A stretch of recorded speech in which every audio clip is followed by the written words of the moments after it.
I work with a lot of parents who are really struggling because their child has cut them out of their life, meaning they're not speaking to them maybe at all, or maybe engagement is very limited for some reason, or some version of that, or that you just don't have the relationship that they really want to have with their child, and there's a lot less time than they'd ultimately like to have, and there's a connection there that isn't present that they'd aspire to have with their children. And I find this happens, at all ages, but it especially happens in those like early adult years where they kind of first leave the house, 18 to 23 years old. Somewhere in there is where it's more common, although this can happen at any age and at any space in life. And so if you have a relationship with a child and that relationship is a bit estranged, they've cut you out of your life, engagement is very limited, or again, you just don't have the depth of connection or relationship you'd really aspire to have with your child, what I encourage you to do, and this is sort of counterintuitive, is don't try to get your child to show up differently first. First, what you want to do is imagine or envision, create the vision for the relationship you'd like to have with your child, and start that vision with the way you'd like to feel and the experience you'd like to have in the relationship. And so if you think about the vision that you'd aspire to have with your child, my guess is the qualities that occur to you is like, I'd like to know love with them, and I'd like to know connection, and I'd like to know joy, and I'd like to know, openness or things of that nature. And so what's the experience you want to have with your child? Name what that is as part of vision. And then what's the amount of time you'd love to spend with them? What are some of the things you'd like to do with them? And get a clear vision for that relationship is step one. And then step two, once you have a vision for that relationship, start to, you get clear about who are you being in the moment that aligns with that vision, and who are you being that doesn't? Because if you go to your child with anger, it's probably going to diminish your chances for that vision to occur. If you go there, even though I understand it's challenging and like, man, like the person you love and maybe care about in some ways more than anybody, and you've done so much for, and now they're like, F you. Like, I get the challenge and difficulty in that whole reality, right?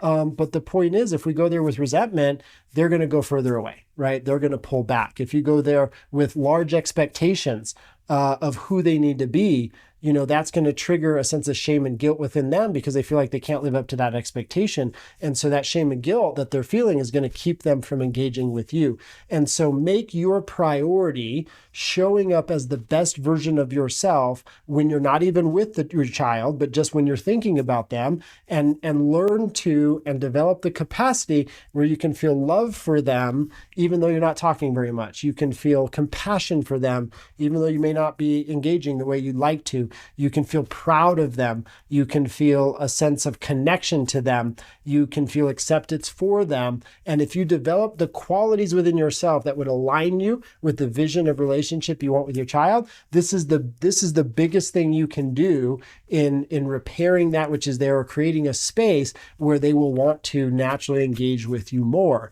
And I understand this is not necessarily an easy thing to do, but if you commit to the process, it gives you your best chance at creating the relationship with your kids that you really want to have. And more important is, if for some reason they don't come around, right? They don't engage more, it'll also be the answer to you being fulfilled and you being able to be happy despite the choices they're making. Because unfortunately, even if it's our own children, we can't control other people, and we lose our power when we try to do that. But you can always control who you're going to be as you relate to them, as you interact with them, as you call them, as you leave a voicemail, as you text them. And if you're coming from a true place within yourself of love and appreciation and peace and acceptance and compassion and all those higher qualities that you're capable of, then that's going to create the best chance for creating the relationship you not only deserve to have, but really aspire to have with your children. And they just may not know how to do that for themselves yet. And then that may create an opening to go ahead and engage with them at a different level. But it really does start with those two things, like create a vision for relationship that you aspire to have with them. And then number two, become the version of yourself that makes that possible, and start being authentic with yourself. Start being real with yourself in regard to who you are in that space that isn't conducive for that vision happening. Again, it's not that you're doing anything wrong, and it's not necessarily that they're doing something wrong, but it is a matter of alignment. Am I showing up in a way that's aligning me with the vision I aspire to, or am I showing up in a way that's inadvertently going to create something other than that vision? And if you start relating to the vision you aspire to and engage with 100% ownership, I'm going to take responsibility for the part that I can, which is who I'm being in this relationship, and develop some skills.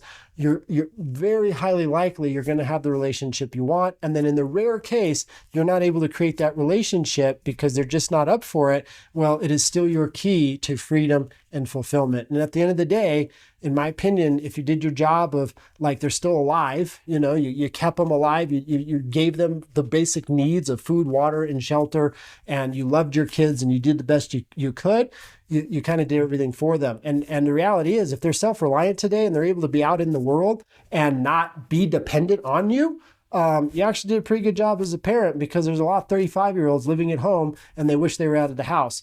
And so, unfortunately, sometimes being a parent, it means I'm not their friend. And you supported them to be able to be a functional human in the world.